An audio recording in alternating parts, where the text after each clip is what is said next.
Hello, welcome back to another episode of Forgetting to Get Some Frogs to eventually do that Plesioth quest. This time around, we're going to do something 5-star, I imagine. 2 roars in the snow. It happened in an instant. 2 blagongos destroyed all the trees around my house. Now all I want to do is hunt them down so I can get my revenge. Please help me. Alright, sure. Yeah, dude. That sounds fine by me. I just want to check that I'm not bringing a bunch of random stuff that I don't really need to the thing, and I am, but you know what? Not an offensive amount. I can... Yeah. If I lose those to a cat, it's my fault, but I'm sure it's fine. Oh, wait. Potions, herbs. Yeah, okay, we're good to go fight these 2 monkeys. I don't really know if, in this case, what they've done in Rise and World is like when you have more than 1 monster in a hunt, the health pool is kind of like divided between them or something similar to that. So you don't have to really fight the monster with like all of its health. Usually it feels a little bit easier. There's like 1 quest in Monster Hunter World that comes up as an event quest. Oh, this is the guy. And the whole point of the quest is, like, you have to hunt 4 things that are pretty renowned in the region. But it's actually a really, really good quest to grind out crowns on. I think not only does it have a heightened rate of dropping gold crowns for extra large and extra small monsters, which this one actually looks like an extra large. Maybe that's the gimmick of the quest. The other one will be really small. Either way, doing that quest with all 4 of the monsters.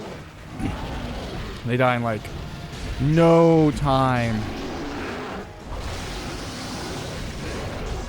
Great for, pushing things out.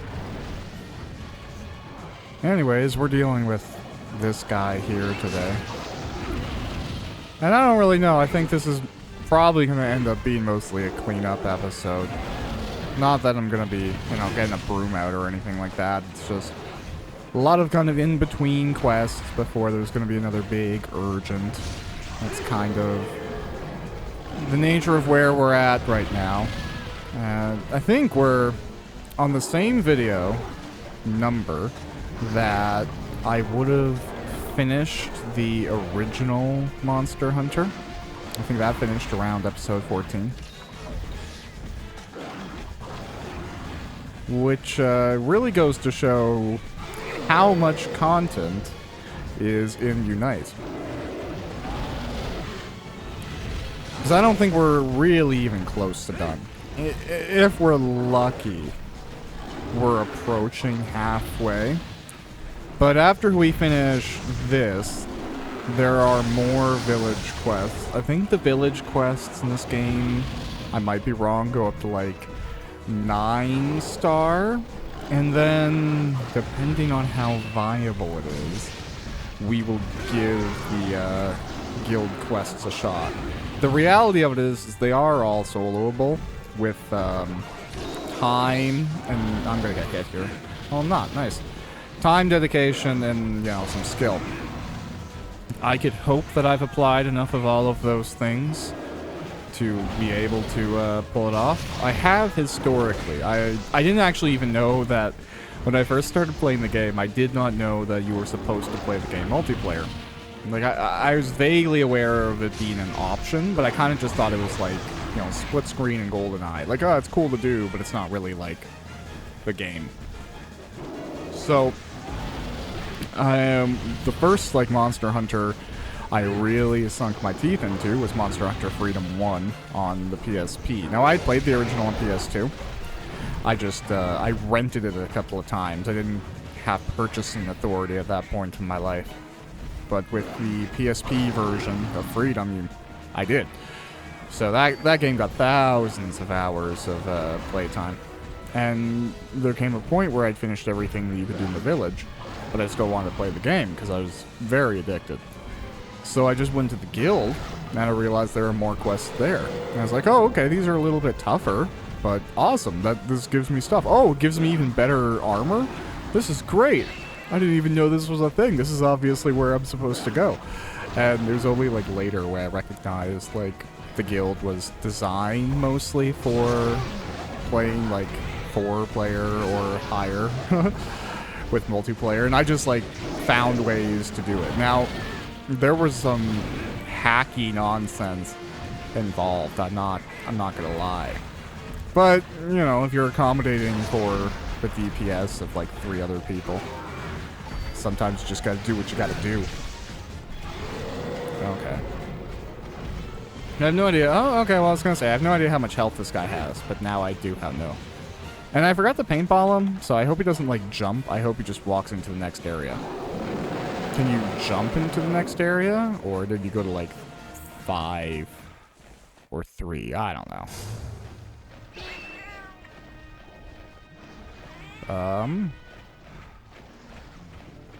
Like, it sounds like something is here. But I also don't see a thing. So maybe I have to do some gymnastics first. You know, it's really interesting going between... the other game I'm playing right now is Monster Hunter Legends. And that's a great game, but the PlayStation 1 just has, like, some weird concepts on what a control scheme should be. And, you know, I get it. But it does get exhausting, where you're like, why is the triangle button cancel, but also special attack? And then you go to something like this, which is more thought out. Is better thought out, whatever, grammar. And yeah, your brain is still broken because it's used to the bad thing. Alas. Hey bro, I'm just gonna graffiti you really quickly. Excellent graffiti timing.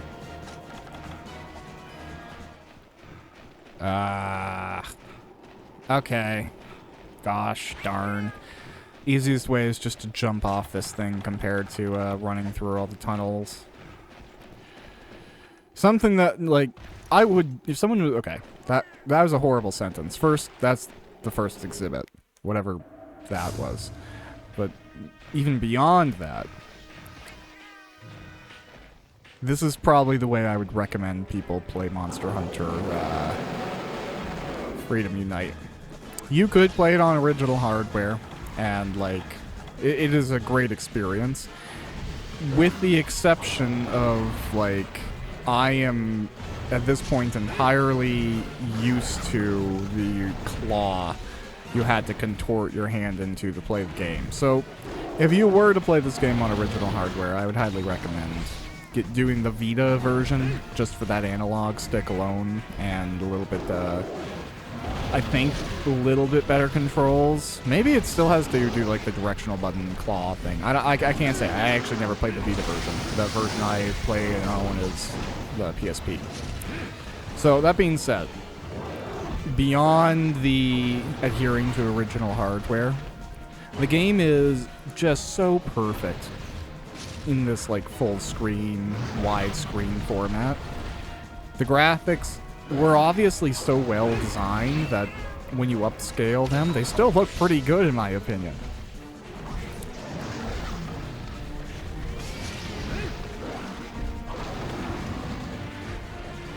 And yet, I think Generations has... Here. I don't want to be near a screaming butt. Thank you very much. I think Generations brought a fair amount of these monsters back in some of the areas, but I'm not entirely certain. I think that's something that, like, kind of bugs me. I want to love the Switch so much. And actually, there's a really great example of a game that I'm a little bit frustrated by, just because I want the Switch to be better than it is, or I would love Nintendo to release their games on PC, you know, like, just do both. Because it's really tough to play something on the console that you want to like. You know, I want to be on that team. And with the exception of a few development teams who really clearly want to put in the time to figure out how to make it work and how to work within that hardware situation, get that little GPU to sing for you. And there are studios that can do it. Monster Hunter Rise runs way better on the Switch than it has any reason to. You know, look at Breath of the Wild, and that's a clear example of a game that is large in scale and scope, still is running really well. I think Xenoblade Chronicles 3. But unfortunately for every one, there's like kind of 100 titles that just, unfortunately, and this is kind of continued generation to generation, the subpar version of a game ends up on Nintendo's hardware. And it's not always because it can't be done, it's just because the developers didn't want to find out how to make it happen. A great example is Rune Factory 5, unfortunately. Rune Factory 5 is a game that I think is really good, personally. I haven't played it, but I watched somebody play it extensively, so I'm very familiar with it. I think it has a cool town, great NPCs, pretty good farming systems, pretty well thought out battle systems, and it all just like grinds to a halt if you're forced to play it on the Switch, which is what the person I was watching did at launch, and it just like drops to 5 FPS. And this day and age, I think if you've had a 30 FPS solid, 60 FPS solid, 120 FPS plus solid experience, it is very much like having a fine wine, and you just can't wash it out with cheap port. You can like still be enjoying something, and it's still poking you in the side that like, hey, if you ever walk through the town, the game is going to sound like it wants to blow up, and nothing will look right. And all of the pretty battle animations that you're trying to enjoy are kind of sidelined by the fact that the particle effects break everything. Or something like that. It's a shame. And Monster Hunter hasn't been too affected by that. But there are also ways, I think nowadays, which is kind of what I'm doing with this series, to make most of them shine as much as they maybe could have had they been given all of the care at launch, or been released on hardware or in accommodation for that hardware to let it, you know, really perform. Now, I think Monster Hunter has always performed pretty well, and even then I was saying Rise runs pretty good on the Switch. Capcom has made some weird choices as a company, and I say that as somebody who loves what they've done in a lot of the games they produce.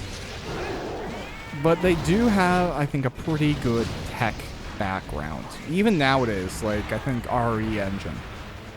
That's what Monster Hunter Rise was made on. I'm pretty sure it was made on the Resident Evil engine. And that's probably contributing to how well it runs. They have created in-house an engine that is just insanely good. You look at any of the games that are running on it, the graphical fidelity it can get with the performance it can. I think up until Resident Evil 2, the remaster, that came out and it did really well on a whole bunch of different hardware setups, up until it did the RTX patch pretty recently. And I think it messed with a bunch of default settings, although it may have even been fixed. But I remember trying the PC version out to compare it to the PS5 version. And just because I'm a dork who wanted to do that at his free time.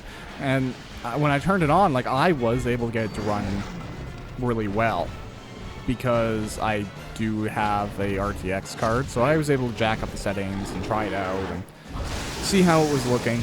And it looked really good, but compared to the previous, like, highest settings that I was running the game on, which looked really good, I could tell, even at a minute level, the game was running worse. It was struggling to keep the same FPS it was.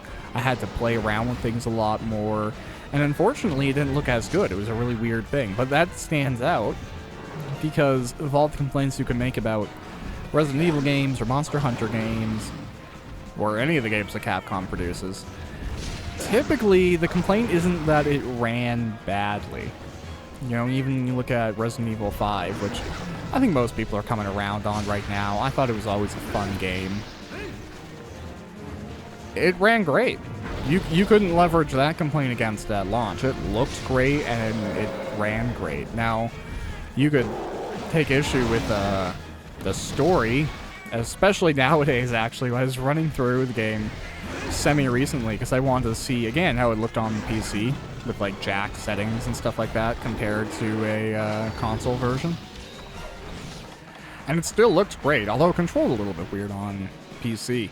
But the imagery of this super buff white dude going through this, like, you know, depiction of a African slum, and then pretty immediately starting to shoot all of those people. Now, even though I understand in the context of the game, they're infected with, you know, a virus that makes them effectively like the Ganado from Resident Evil 4, and that is why they're so aggressive, and they're basically dead already, and it has nothing to do with their racial identity. It's entirely like, this is just the setting of the game, and these are the people who would have lived here. Now, I understand that. Does it still look pretty bad if you didn't know the context? Also, yeah. I think that's pretty reasonable to say. Because it, looks a little odd. But, you know, once you get past that section, and I think the enemies kind of round out a little bit, it's still a really fun game. I think a great co-op game, too. Truth be told about Resident Evil, I think it's kind of like Star Wars. Not in that it's related by, like, theme or anything like that. But the fans don't understand what they want, so they just get upset at everything. And maybe that's just part of being a fan. You know, like, being part of a Star Wars fan is being upset with Star Wars. Maybe part of being a Resident Evil fan is claiming that something isn't real Resident Evil. And I'm not talking about the most recent show. That we're not even gonna talk about that, really. But when Resident Evil 4 came out, you know, there's a lot of folks saying, oh, this isn't a real Resident Evil game. The perspective changed. Even though that game got a lot of acclaim, there are people who detest it for what it changed.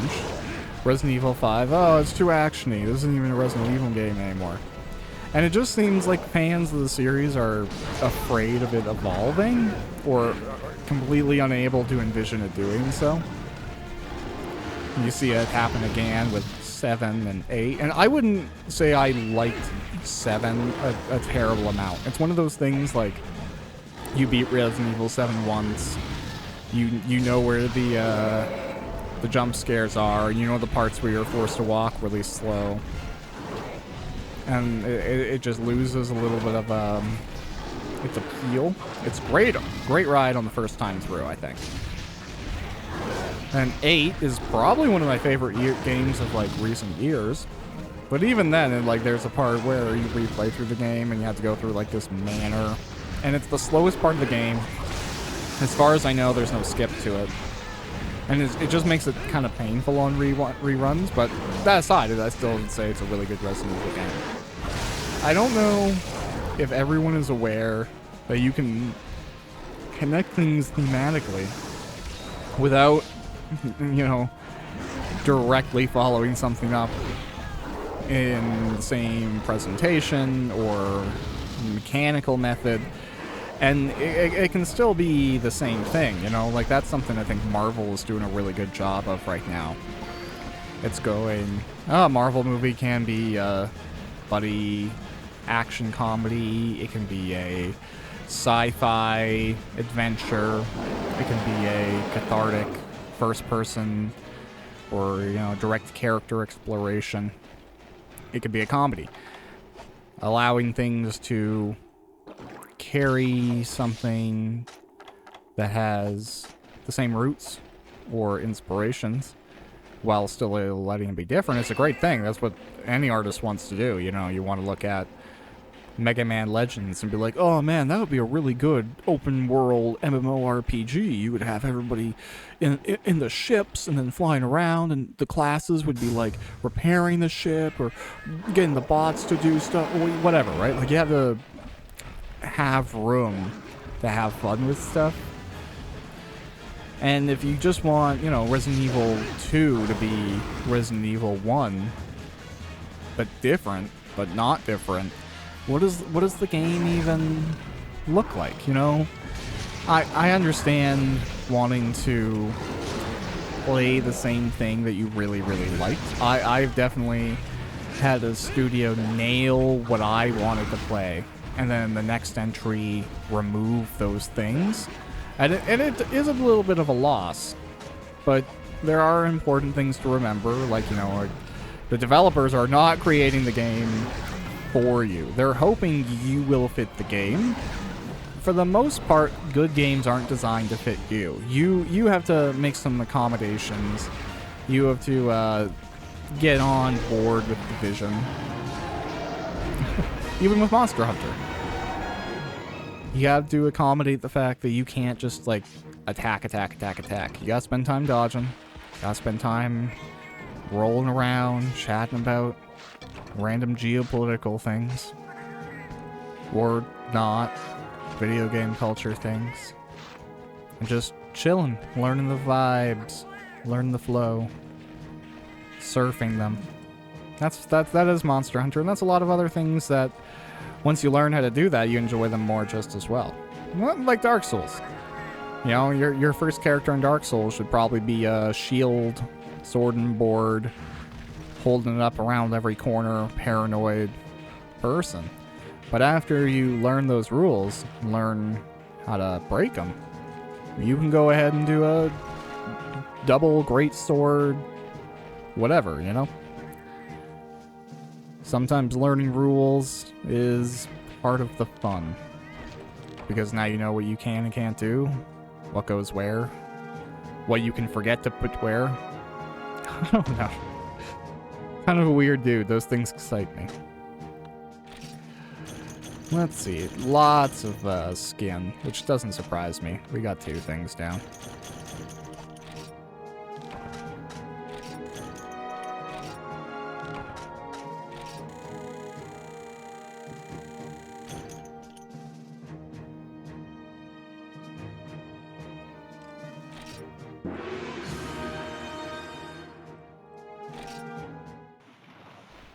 Lovely. Well, with that addressed, I think I need to top up on some important items.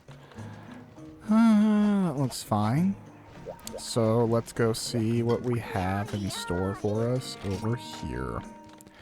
Oh, that popped the Kieran? What? Jeez.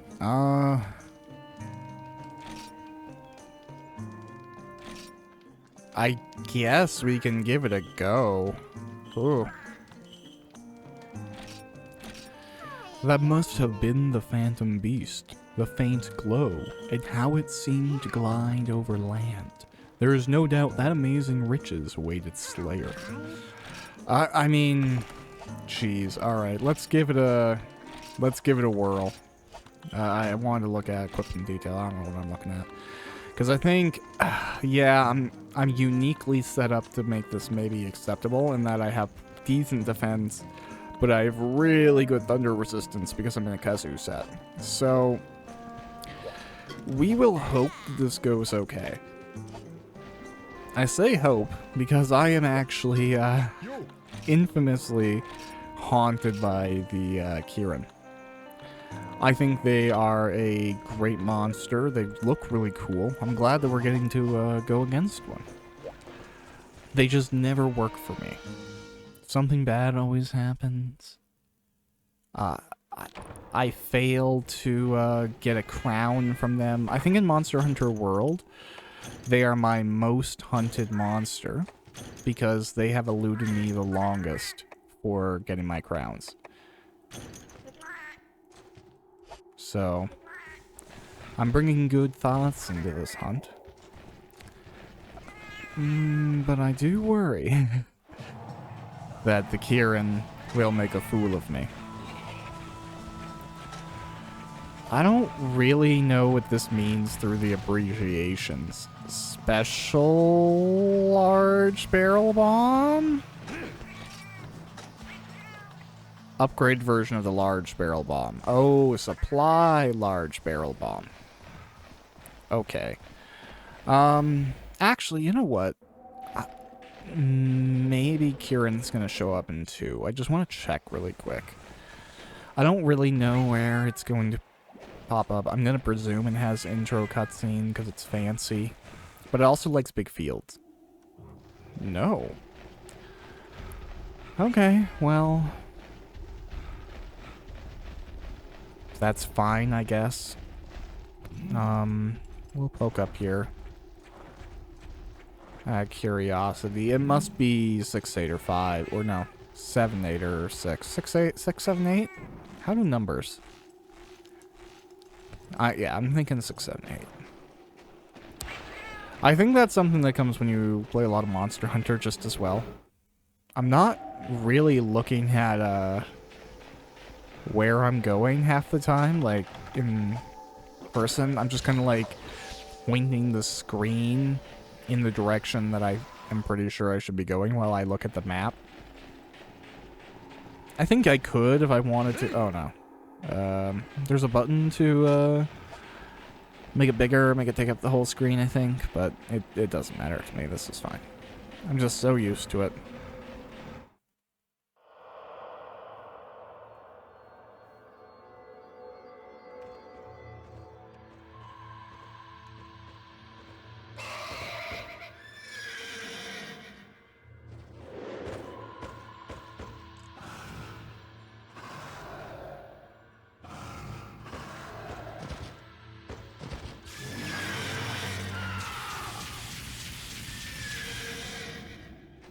Okay, time for a lightning horse. Rules on this thing.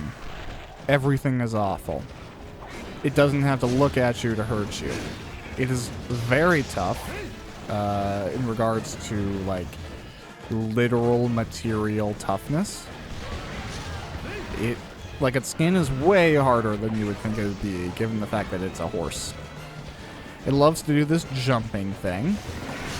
And the lightning that it can trigger goes in like a few different shapes. I'm accommodated to the Monster Hunter World version right now. The pentagram thing, this one goes like in a row towards it. Oh wow, it didn't even like, it just like blah. Okay. So well, yeah, we'll hope this goes okay. That one is much tighter to its body, actually, in this game. I think I've noticed the that one. Ooh, okay, I got hit by a random strike. Nice, saved by a monkey. But you can see very quickly how dangerous this can get. What is nice is, while the Kieran can charge, it is mostly good at giving you some room.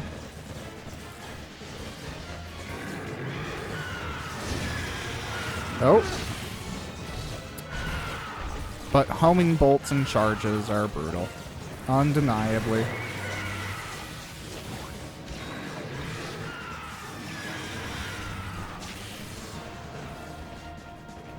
Okay, that's a charge. What is this? It's a head smack is what it is. So we might be okay. Kieran gear is usually actually pretty good. I just don't always enjoy it visually. So sometimes I'm okay with it. And sometimes I just don't want to look like a pony man. So I bring it out only when it's really required. Or in the case of Monster Hunter World, when I need to try and intimidate the Kieran species into giving me a crown. Because I hunted so many of them that I could make, you know, the entire village a set of Kieran gear.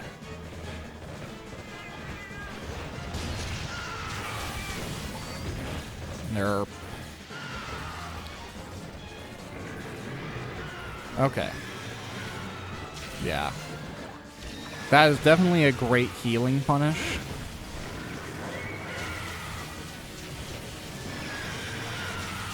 Oh, I shouldn't have done that. I knew better. And I didn't listen to myself. Also thought I got enough room there, so this might be a death. We'll see how nice our Kieran is. It looks like we have a nice Kieran. Always bad to heal on these before it commits to something.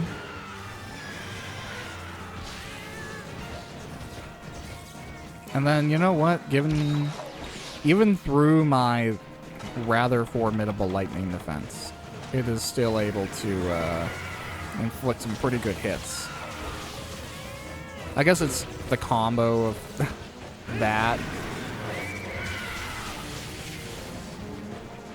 I just, always sucks to heal right back up. Josh, listen to yourself, buddy. You know better than to try and do that. Can't charge a casting Kieran. What is it gonna do here? Stand still. Let me heal. Okay, don't move in on that. That's another self-inflicted strike. Okay, what is this one? Another self-inflicted. Yeah, I'm sorry, old boy. I have no intention of going near when you're doing something like that.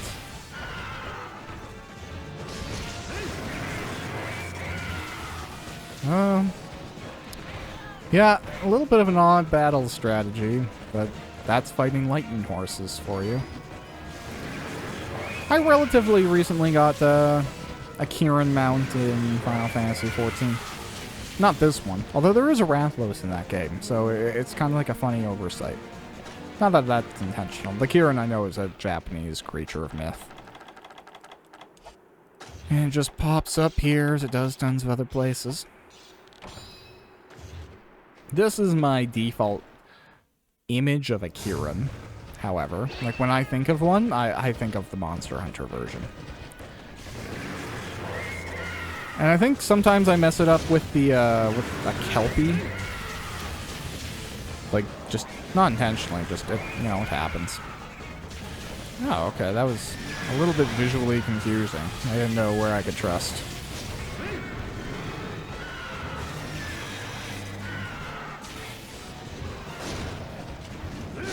Okay, bounce, bounce.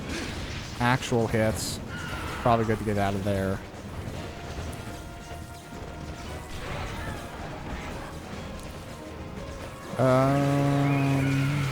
Okay, that's fine. Oh, I could have gone in on that one. That's okay. We'll try and get a hit here. Okay, and we were able to get out in time. The white on white in this area almost makes the Kieran difficult to look at. As odd as that is, like,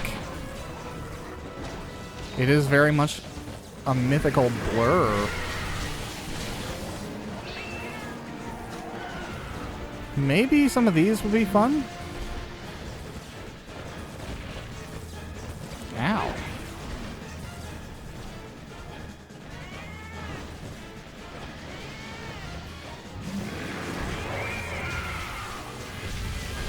Hey, nice. It did the thing that I wanted it to do.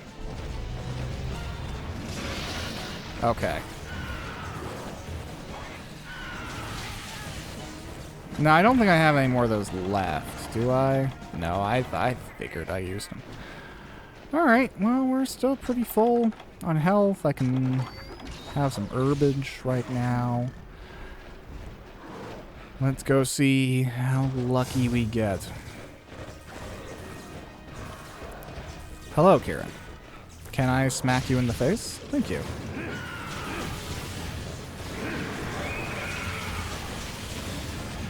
Oh, the monkey betrayed me. Not that I really ever thought it was on my side, but now I am assured of its betrayal.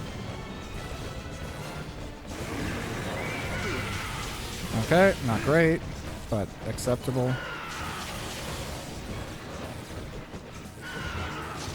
Darn. Oh hey, free hit.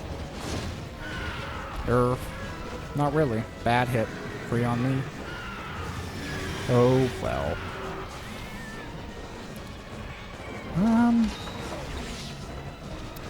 I hope we're doing okay. I believe that Kieran has a really low rate, like a lot of Elder Dragons, of showing weakness.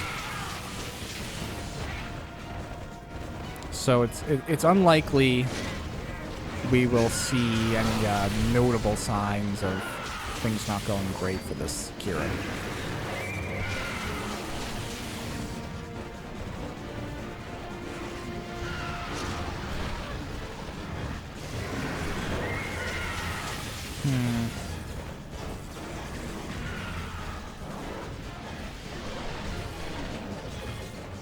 It is nice when the cat's around to kind of like take those side hits. Okay. Nope. Yeah, I kind of knew that going into this, it would be a little bit of a flighty fight. Just because of the nature of Kieran and how it tends to bounce around.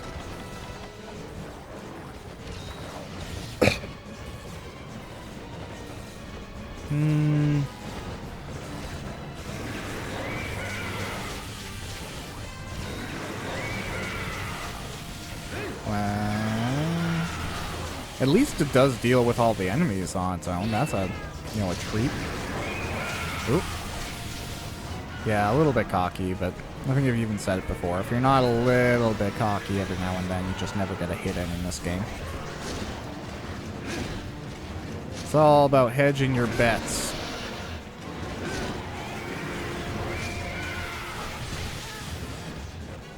And hoping you're not a shit gambler. Like that. I don't even know what that was. That wasn't really a gamble. That was a meander around in a place you shouldn't be. That was the... I'm going to go off the resort without knowing the country you're in of Monster Hunter. Because you should. I think when you travel, it's important to go places that aren't just a very catered experience. But that being said, just because you want a legitimate traveling experience doesn't mean you should inherently jump into a dangerous environment. Not worth it.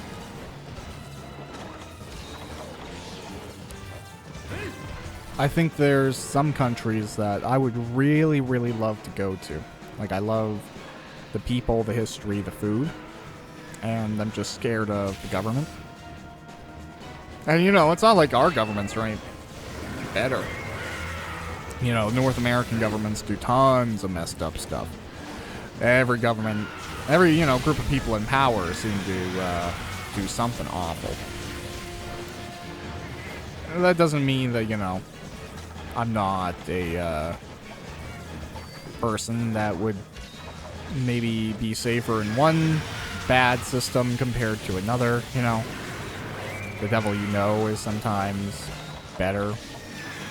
So, like, yeah, I could talk to a North American cop if, God forbid, I got into some issues.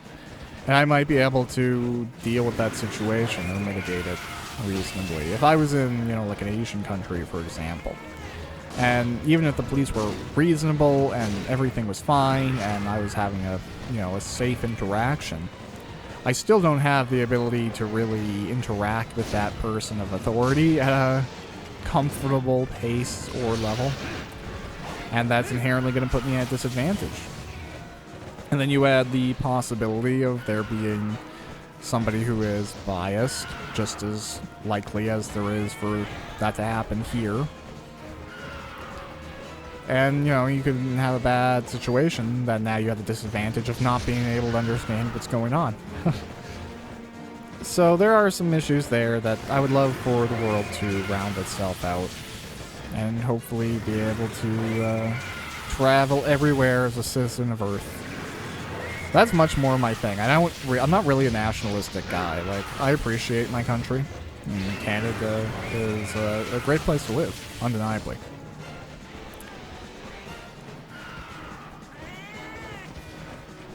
Okay, I got distracted there for a second.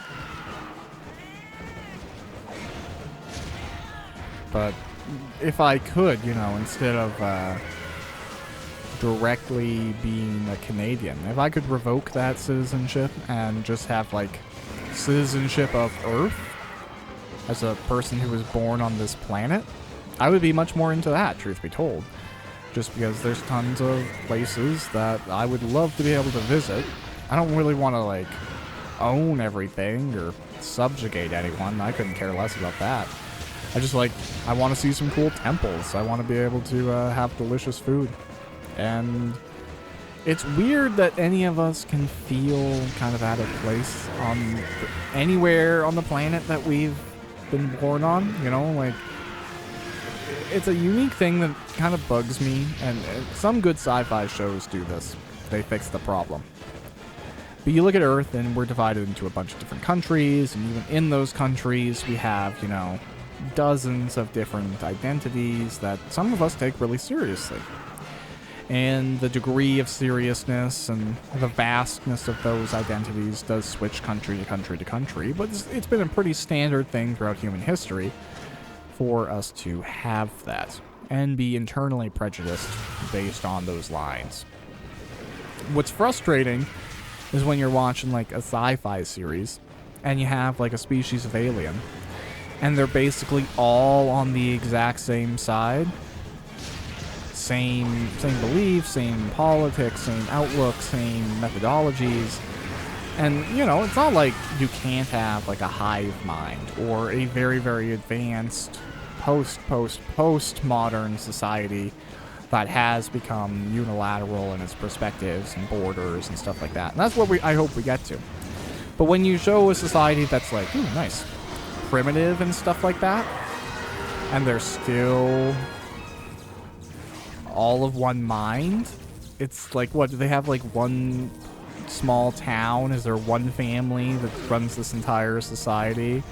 Like, has nobody been born anywhere else on this planet? And if they were, do they arrive at the exact same conclusion because it's just empirically true? Like, that's laziness to me, to not have diversification even in foreign or exotic alien races, because it seems to be that any degree of diversity would bring about, you know, a different identity, or the assumption of a different identity, and that could possibly lead to whole new religions, or outlooks of the world, or even how you use and develop technology, or how your characters speak, all of those things. It sucks when, like, aliens are one thing and one thing only, but humans can be 16 different flavors of weird. Or if the aliens are weird, it's just like, they're just one type of human. Not my thing. I don't even know how I really got there. We slayed Kieran. That's great. Went decently. I'm not upset with how that progressed. We got 2 horns somehow. Bokchoy didn't get anything. Poor guy. Pretty decent money, too. Nice.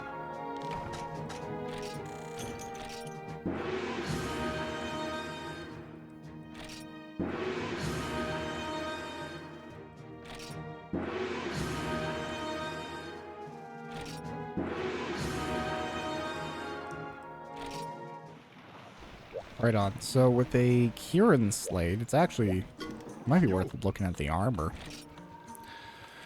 If we got enough, we did. Yeah, okay, it looks like the Pony Boy outfit that I typically don't enjoy. But it is pretty good skill-wise.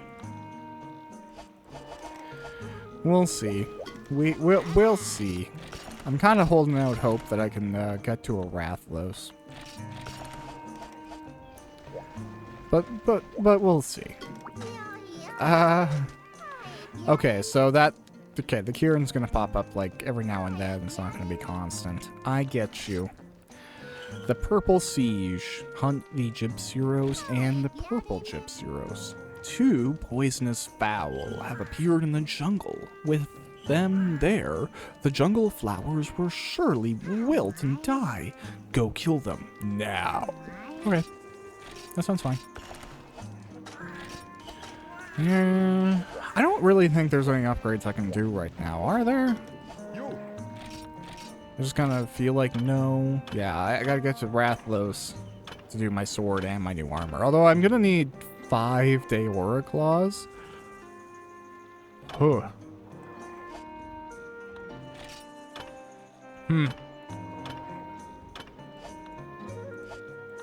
Alright.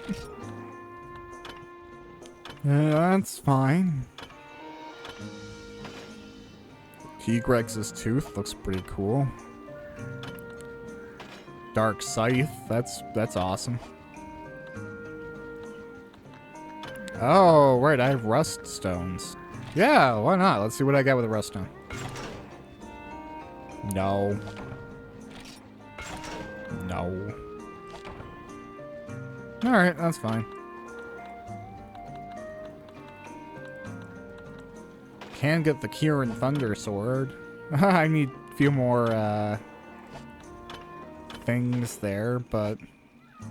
That's funny, oh, the T-Grex's tooth, that's the katana. This is the great sword. Okay. I forgot they're different in this game. Anyways, let's go take care of some Gyp Zeros. Our set's fine.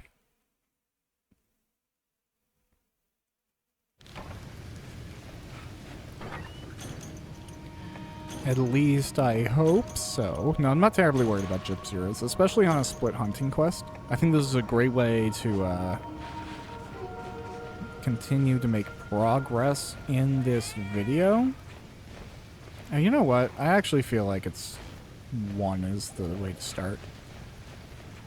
Yeah, good way to make progress without worrying too much about having some fight that's gonna take 70 million hours. Not that that's really the case. I think there are some hunts that I'm excited to get to because I haven't done them for a really, really long time. That take a certain amount of time. Oh, darn. Okay, where is he going?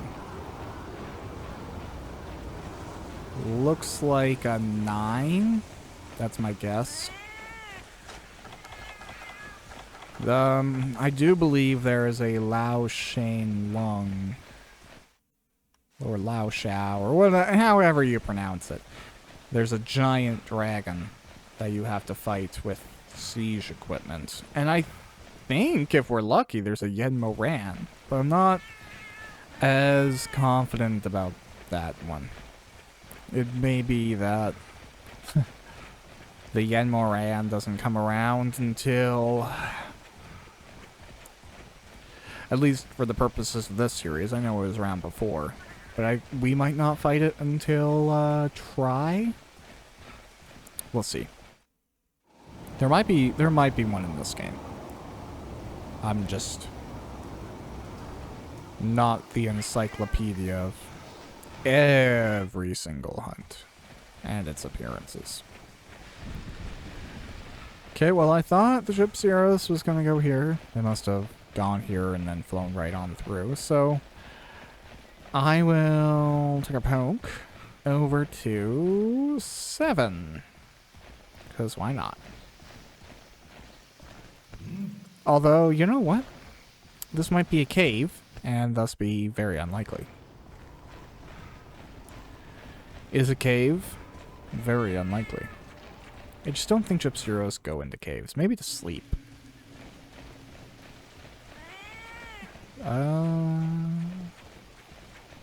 It is sometimes actually tough to see through the trees.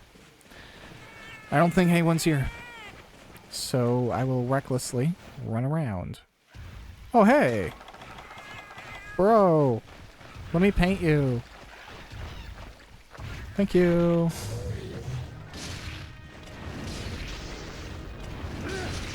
Cool.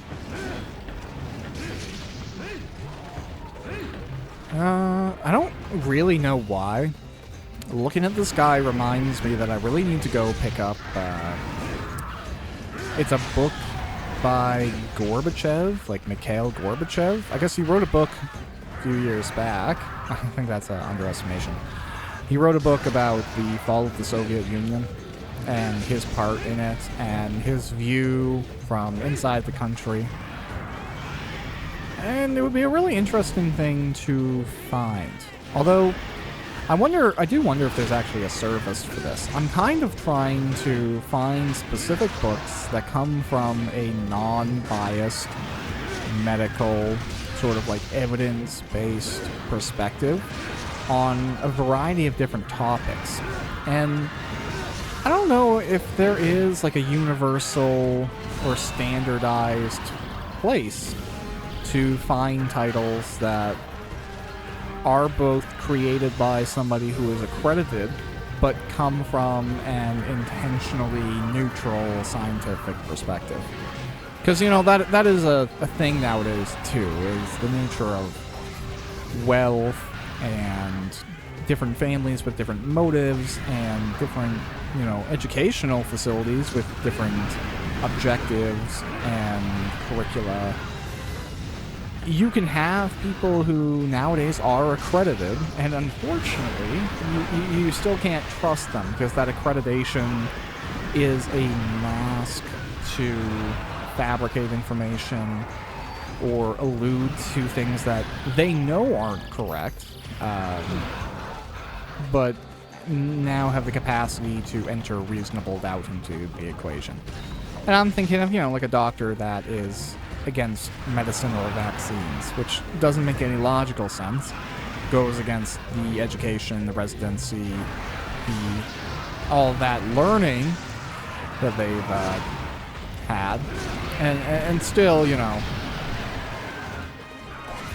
ends up with things being misrepresented or being a force for evil. I think you can call the term for that nowadays, I believe, is a bad actor. Not that they're doing theater, although, you know what, in some cases they are. So that's not entirely accurate to say. I know this thing isn't dead, I just don't want to get hit with the freak out when it tries to wake up. Yes, I know, you're sleepy.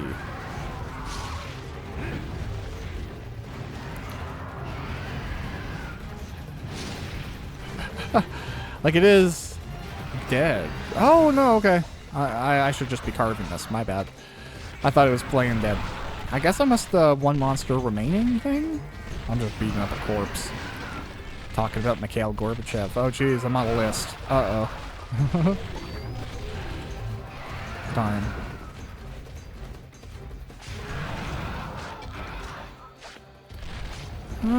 I think I would actually be really, really surprised if I wasn't on the list, and it's just because I'm an author. So, I mean, it's like the cliche joke, but when you're writing, you end up searching up a lot of weird things just to represent them accurately. Or you'll end up, like, looking into things that you do not agree with, you do not believe in, you think are actively wrong, but it's because you need to understand them. So you look anyways. I think a really good, like, classic example of that is, like, someone searching up how much somebody would bleed and how much hysteria they would be in after certain types of wounds. And, you know, like, it sounds really heinous from an outside perspective. Like, why would you ever want to know that? Do you enjoy thinking about that type of thing?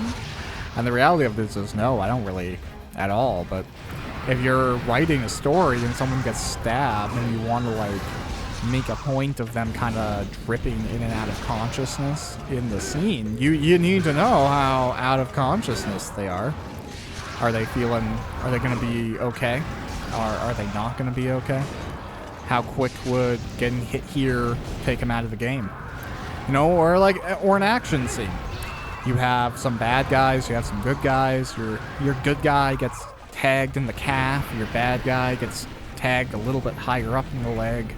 Which one of them bleeds out first? You know, the guy who mostly got a muscle hit that went clean through, the guy who tagged the femoral artery, because that's exactly where it's located. You know, these are important things. You don't want that disbelief where you can. I feel like we, as writers especially, you have to rise to the height of your ignorance. You know? Write as accurately as you can possibly understand. The second accuracy stops making sense to you, from the point of creating fiction or a good story, that's when you should start ignoring it and making up your own stuff. but go right to the point where you know this is true. This is objectively, demonstrably, reproducibly true. And then, yeah, as soon as that can't be the case, say like, something medical, okay, cardiac arrest is a pretty common way for people to die. I know that's when the heart stops beating. I know that can be associated with strokes. I know that somebody who's about to have a heart attack, if they're male, may present with, sweaty palms and a lack of focus and all of those things. And then you can go, okay, but I don't know how a stint works. I don't know what that does. I don't really understand how that helps somebody who has this. So I'm going to invent a watch that has a little drone pop up. And that goes in there, and it knows how to apply the stint. And all I need to do, from the sci-fi perspective from the story, is know when to use it and recognize the signs. And that's what I can say my protagonist knows. Oh, look, I've figured out a scene. But if you just go into it and you start making things up from the beginning, even though you know what it should be, you can, sometimes change things or upgrade things or evolve things. But, it may not feel as believable compared to going 80% true, 20% fabrication. Who knows? Lots of good ways to tell a believable story. Hey, nice. Quest completed, too. Pretty quick, that one. Those Gypsyros didn't really stand too much of a chance.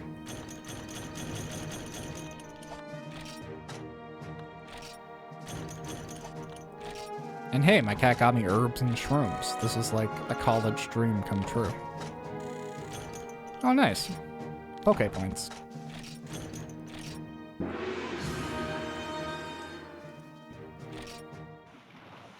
Nice.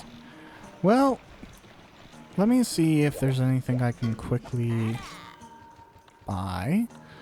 No, looking pretty good there. Alright.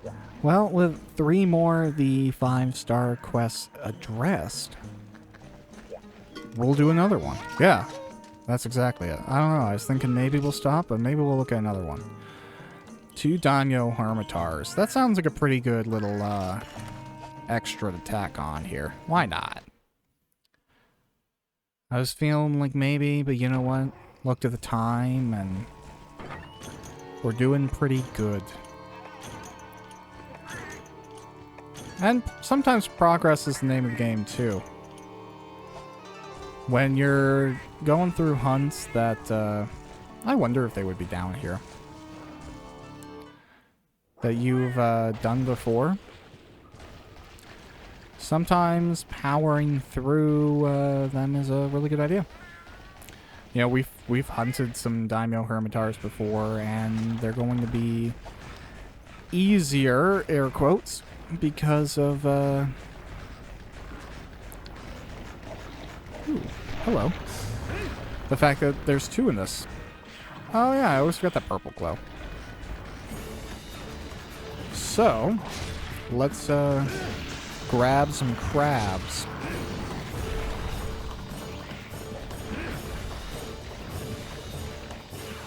I think they're both gonna be, I think it's 2 of the same thing. I don't think we have a red one and a blue one. I am impressed, honestly, with how well this Kezu gear has served me. I think this guy was, what, 2 or 3 star hunt?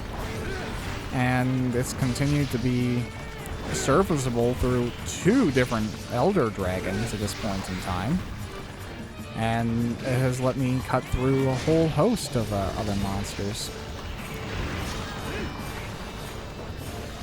All the while looking very much like an Altair cosplayer. So, kind of win-win-win. Hey, you know what? Just thinking on it, I think it would be fun to replay the original Assassin's Creed. I may well do that someday. I have a lot of games in the lineup for this channel, so I don't think it's going to be anytime soon. But the first game, and the second game too, they really stand out as, especially at the time, really free experiences. I remember just like running around and seeing what I could fight with, seeing the different animations for all the different weapons. I remember when I learned in the first game for Assassin's Creed that if you fought unarmed and you did counters, instead of like doing takedowns, you would steal the opponent's weapon and force them to fight unarmed. And like that moment, I was like, oh my god, this is the only way I'm going to fight. It was so satisfying to me to be able to like take people's stuff, have really cool animations associated with it, and darn, just get to like sweep the floor. And then there was a button as well where you could force yourself to drop weapons.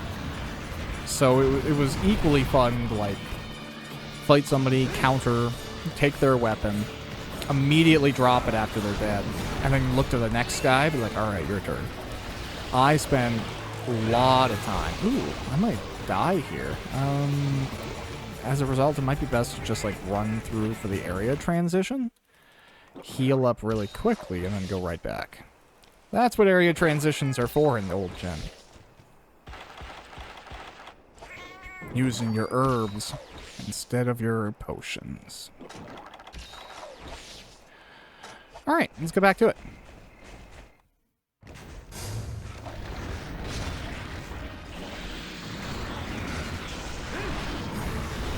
Okay. And by let's get back to it, I mean let's be clustered between all of these crabs. It's actually kind of funny to look at both of them together. It's like some double-headed monstrosity.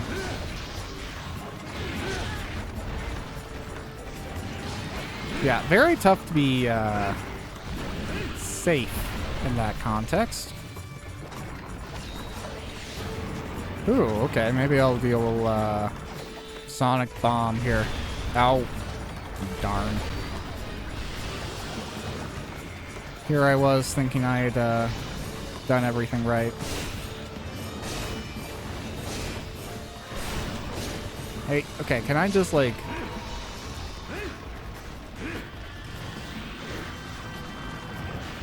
Great. I don't really know if I'm gonna get a good opportunity to sharpen here. This is gonna be a bad opportunity. But I'm going to be persistent because I really need the sharpness. Okay. Minor sacrifices.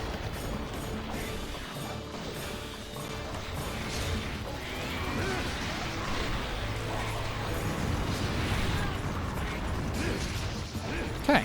Definitely time to get out of here. I gotta paintball the one who's underground. I don't really care about the other one right now. I'll find it again. Oh, no. Okay, I do care about this. Because the other one's probably ready to die. But we'll find it later.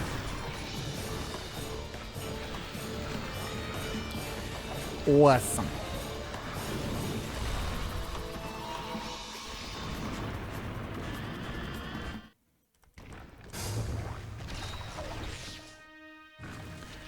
Hello, Mr. Dino Hermitar.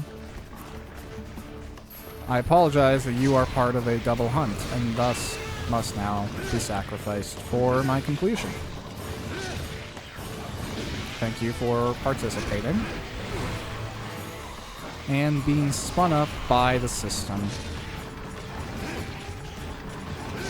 Okay. Yeah, I figured, you know... I was basically on an hour when I finished the other thing there. But it was too close to just an hour. And with the little cutouts for going back and going to my farm and harvesting all that stuff, I figured, let's just chug through a little bit more.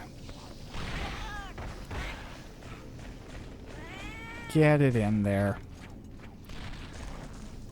Because I don't actually... I'm trying to, like, think about it in my head.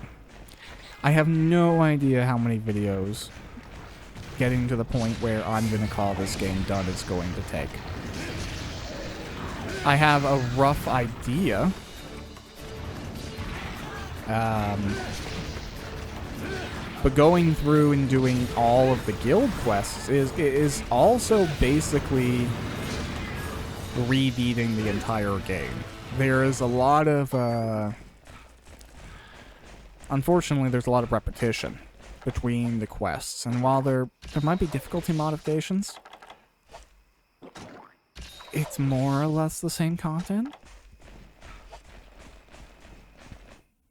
So it'll really be a, we'll call it a holistic discussion when I get to that point.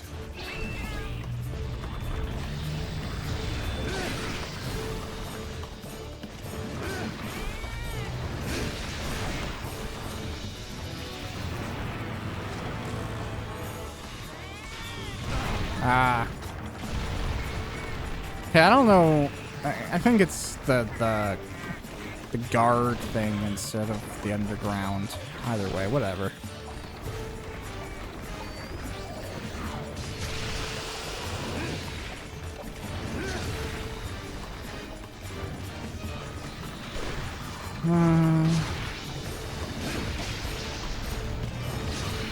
A lot of crab on my screen right now.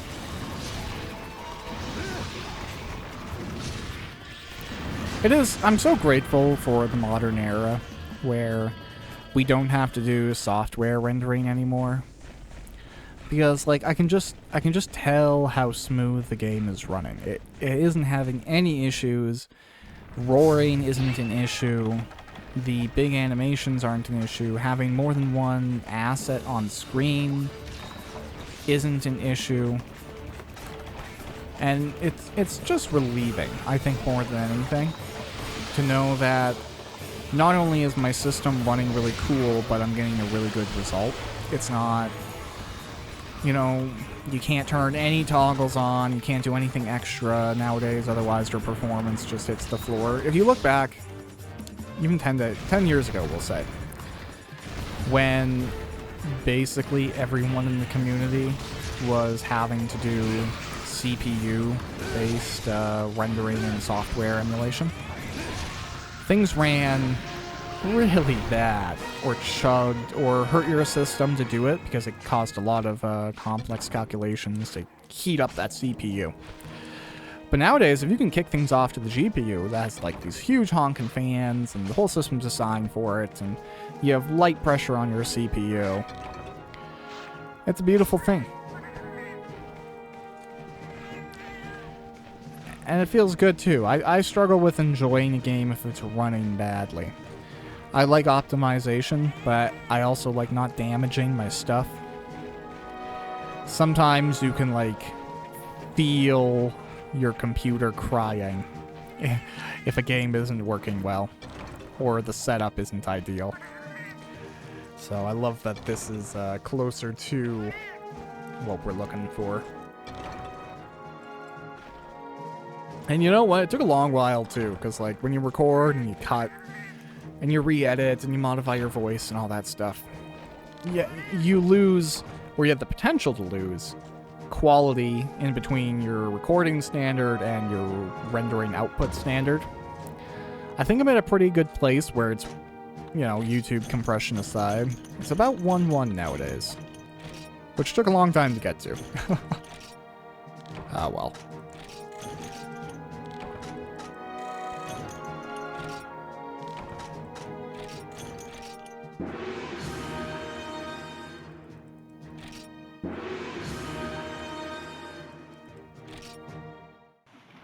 Excellent. Well, I guess I should top up my potions and stuff. But for real this time, I appreciate everyone that checked out this old Monster Hunter game and is enjoying the Let's Play series here.